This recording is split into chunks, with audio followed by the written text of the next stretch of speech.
Hey, welcome back to the channel. This is the most disturbing videos on the internet today. Let's dive in.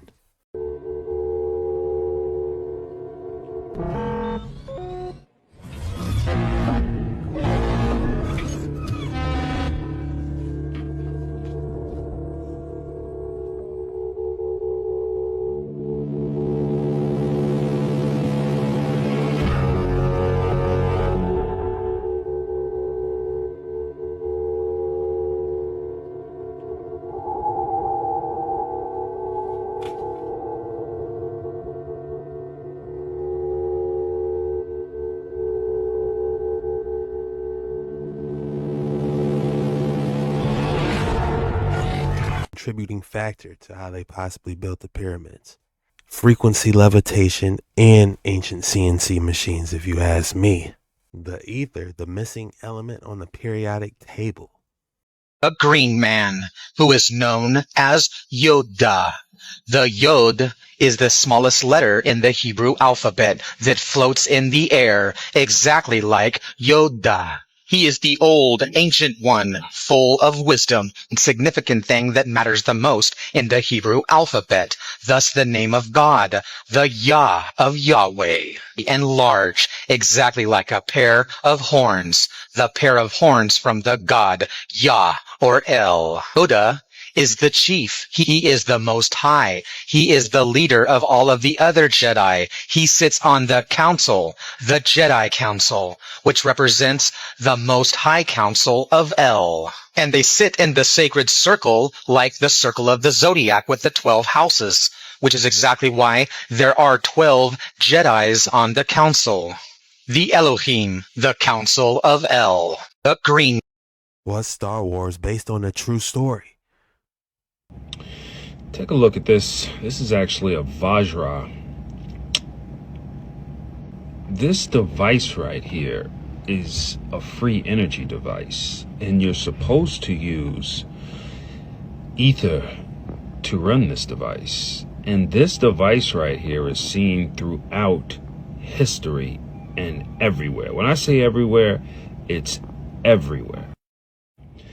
But let's find out what it is. The Vajra weapon in Hinduism symbolizes immense power and strength, represented as Indra's thunderbolt. Down on the bottom it says, in Hindu mythology, the Vajra is a powerful, again, weapon having the combined features of a sword, mace, and a spear. A Vajra is a weapon used as a ritual object to symbolize both the properties of a diamond, indestructibility, and a thunderbolt, irresistible force. So here we got the Vajra is a weapon, sword, mace, and spear. Again, Vajra is a weapon and thunderbolt. What I found very intriguing about the Vajra is that this device has been used all throughout history. And this is basically the main device, the main weapon, almost like the only weapon used by powerful gods and those the like. And as y'all know, I am going to show you. Now look here, the Vajra. Again, the Vajra lit. Look what it says. The Vajra lit.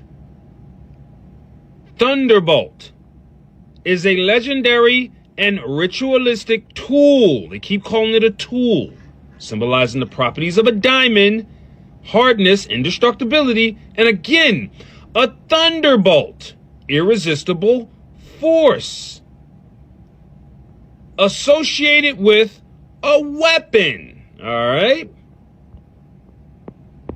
Here you got Mahakala holding a Kartika with a half Vajra handle.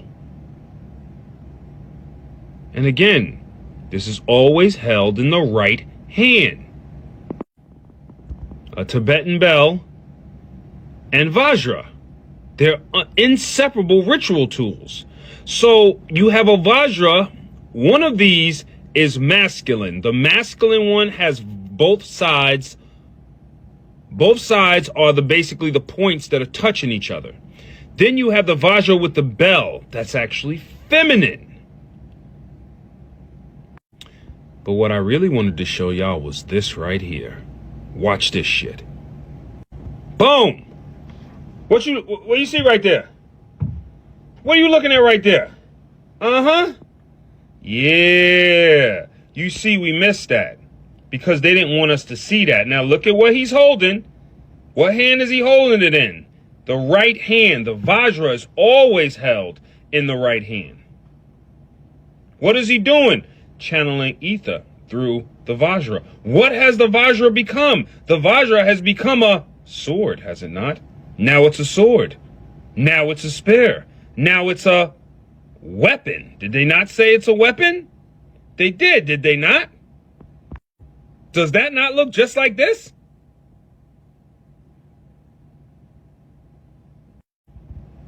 Does that not look just like this? Do y'all see what I'm getting at here? Are you starting to understand?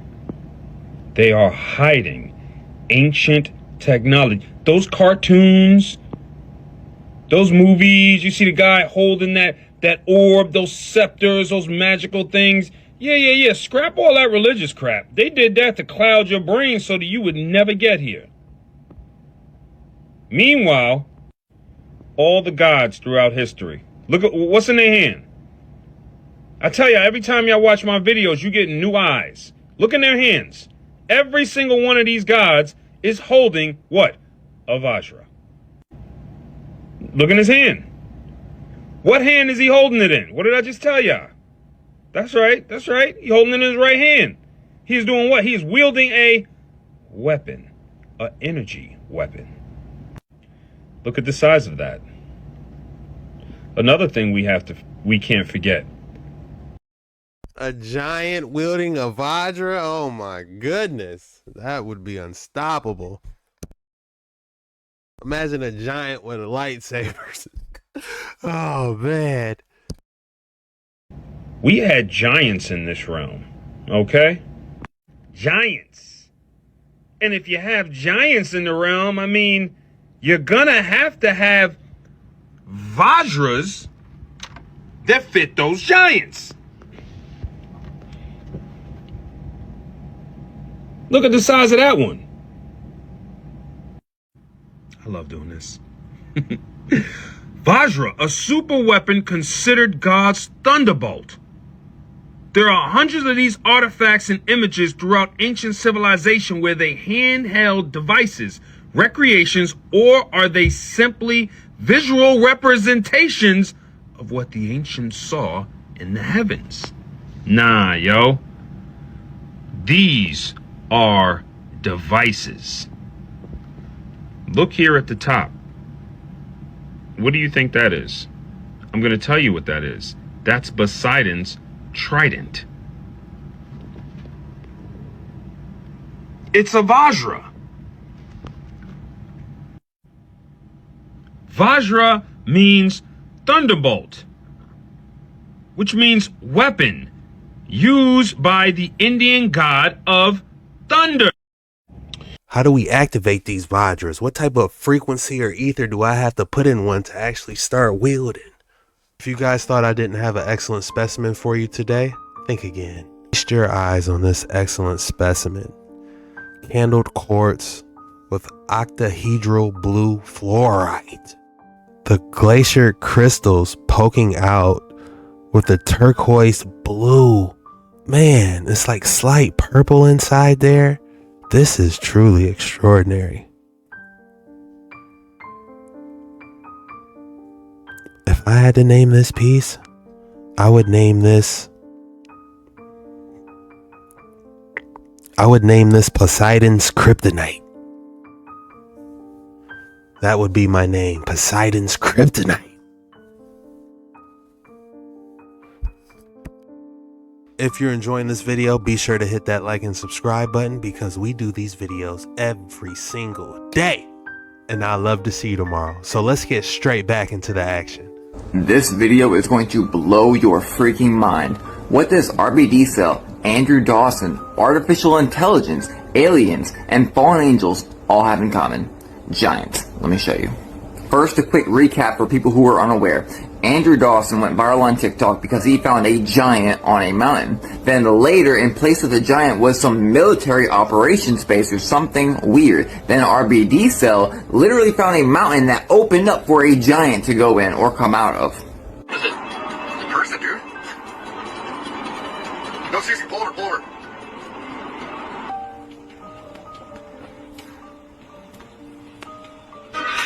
There. Right up there. That thing was open. It opened completely up, and then it closed back up. And there's a little slot in it right up there. You can see that little slot where it looked like somebody was staring out of. Dude, giants are freaking real. I don't care what anybody says. And shortly after Andrew Dawson's videos on TikTok, he unexpectedly passed away. So my condolences to his family. As far as RBD Cell, I completely believe what he said, and I believe he'll prove it. Now, what's that have to do with artificial intelligence? Well, a very common flaw with artificial intelligence when it's illustrating a human, it shows them with 6 fingers. Why? Well, 6 fingers and 6 toes just happens to be a physical trait of the Nephilim. Yes, the giants, as Goliath had 6 and 6. So artificial intelligence, being fallen angel technology, of course, would illustrate man in their own image. It gets so much better. Just wait. For some reason, the popular opinion among theologians that giants was just something before the flood. But what does the Bible really say? There were giants in the earth in those days, and also after that. Which means that the fallen angels are still mating with humans to this day. Bombshell incoming. Harvard.edu wrote an article themselves on a person who was abducted by aliens and had signs of trauma found. Watch this. And without getting too graphic, the abductee said the alien mated with him, and he's not the only one. The article said with abductees, there were many who had their eggs and sperm taken to breed.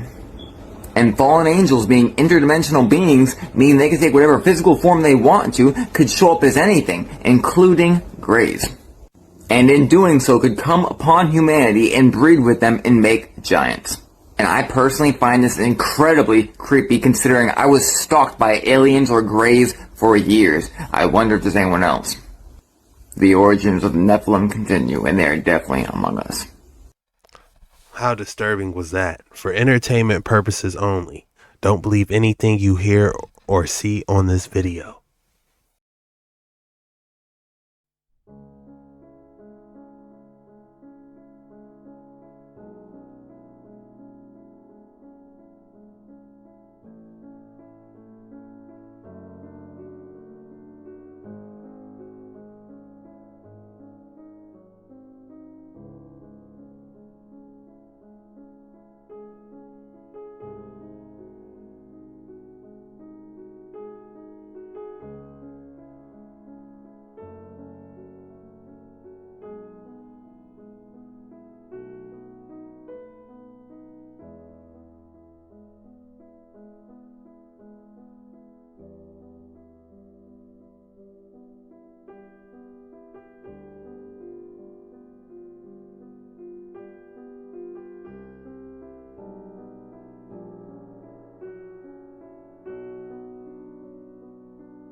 $3,000 years ago, was all this built by hammer and chisel?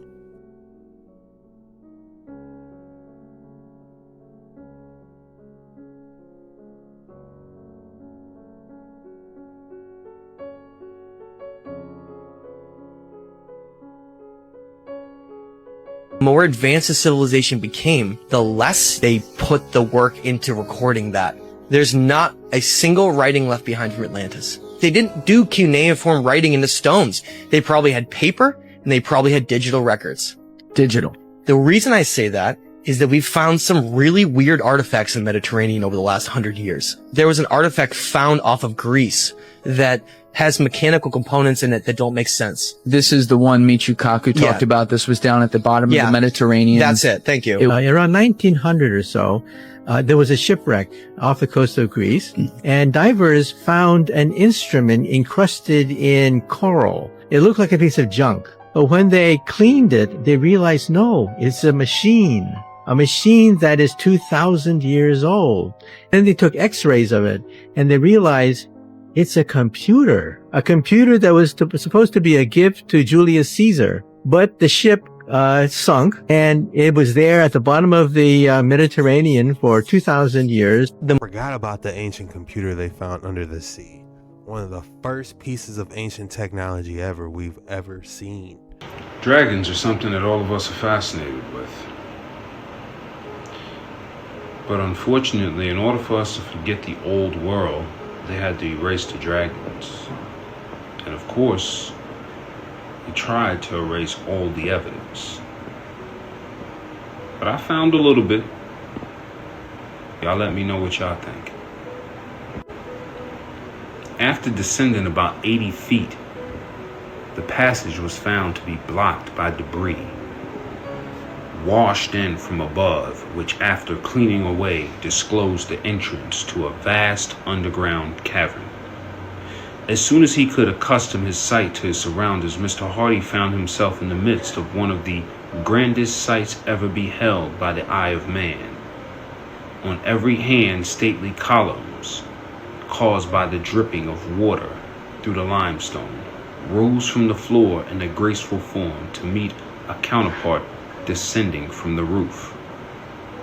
A partial exploration of the few hundred yards brought him to what appeared to be a line of white barrel hoops standing upright and extending away into the darkness further than his one candle would shed its rays. When he says this part right here, white barrel hoops standing upright, when he refers to the white barrel hoops, just understand that this tiny man is looking at the massive skeleton of a dragon. So, most likely, these white barrels that extended away from him was the dragon's spine. As you can see, it's white, looks like barrels. To his astonishment, to find on examination that he had discovered the petrified skeleton of an enormous reptile, perfect in every detail from head to tail. The bones of the head showed plainly that the monster was well equipped for aggressive warfare. Curved fangs hitched to the upper jaw, 18 inches long, lay in place in what was once a huge mouth, which could open easily 4 feet, judging from the articulation. The monster lay in a nearly straight line, and Mr. Handy found upon pacing it off that it measured upon 120 feet. About 50 feet from the head lay a number of bones that appeared to belong to the skeleton, and which Mr. Hardy concluded were the wings. Dragons are something that all of us are fascinated with. What book was that? I want to read more. What's Mr. Handy doing in there?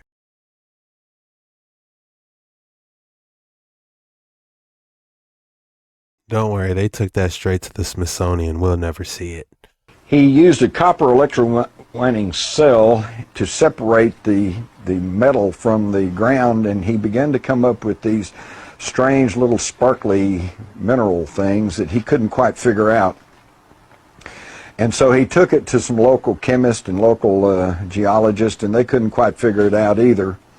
And it turns out that actually what he was dealing with was an unknown, heretofore unknown property. a monatomic element. Slide.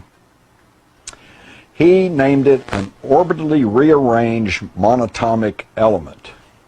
Interestingly enough, ORME we find in ancient Hebrew meaning the tree of life. Isn't that interesting? And the reason he named it this, because these were single atom elements, okay, that were derived primarily from gold, silver, platinum metals. This was back in the 70s. By the late 80s and 90s, we see a number of scientific papers. This is being very much talked about in the scientific world, but is still not known to the general public, and it's pretty esoteric. These single atom elements can be rearranged by orbitally changing the nucleus of the atom. Slide. Now what he found was very unusual. When he was able to separate these monatomic elements from the ground and from other elements, it produced, and under certain heating procedures, he was able to produce a white powder. And when you put the white powder in a weighing pan, they found out the pan weighed less than it did before you put the powder in it. So it had some sort of anti-gravity property to it. Then it got stranger because they found out that if you heat treated it to a certain degree, the white powder would disappear. Well, now they really got excited because they thought, wow, you know, here's invisibility perhaps. And of course, then he started attracting attention from the big guys, because who wouldn't want an invisible tank or an invisible plane? But what they found out is that they'd stir around in the weighing pan, you know, and say, gee, I wonder where it went. And then when it cooled off and came back to the white powder, it was in the exact same configuration as when they first put it in the pan. In other words, it didn't just disappear. It went somewhere. Okay, so now we're finding that this manipulation of this atomic material can shift it into another dimension. All right, so now they're getting excited because, hey, maybe this is the key to unlocking faster than light drive, limitless free energy, dimensional time travel. And they also found that it had physical properties, that you could ingest the white powder, and that it basically didn't heal you, it cleaned up your DNA and make you where you didn't have to be healed. So now we're talking about perhaps longevity, because we all know that every few weeks or so, every cell in your body is regenerated. There's not a cell in your body today that's the same cell that was there, say, 10 years ago. All right? So why can't we live for hundreds of thousands of years if we just keep regenerating our cells? Because at the end of our DNA strand is what they call the telomerase caps. There's a cap on our DNA. And when it gets to a certain time in your life, those caps kick in and you quit reproducing the cells. And what happens then? You age and you die. Dang, how interesting. From the tree of life to invincibility to the caps being cleared in your DNA. Drop your thoughts in the comments below. This is the Bat Creek stone.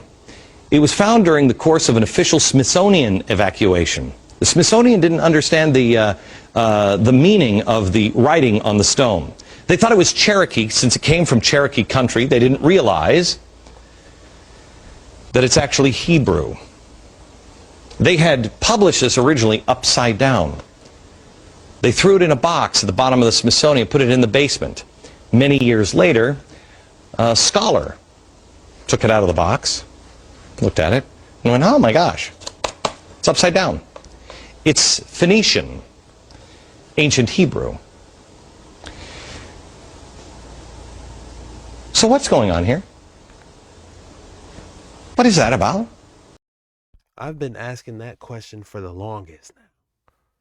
Was basically just almost a transponder. You would send a frequency to it, and it would respond back with its unique number, which could not be changed once the chip was made. Yet there were a lot of capabilities that could be added to this chip, such as monitoring temperature, blood pressure, pulse, and even waveforms out of the brain. But that was for research down the road.